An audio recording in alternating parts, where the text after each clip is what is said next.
In this video, we are going to solve question number 3 from exercise number 14.2.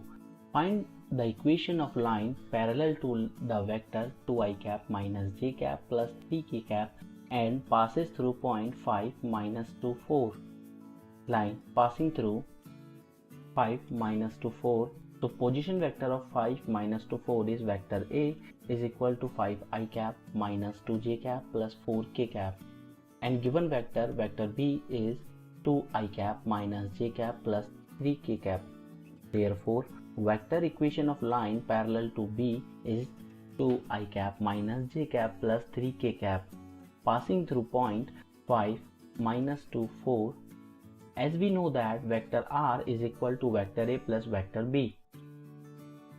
So putting the value, we will get 5i cap minus 2j cap plus 4k cap plus lambda 2i cap minus j cap plus 3k cap.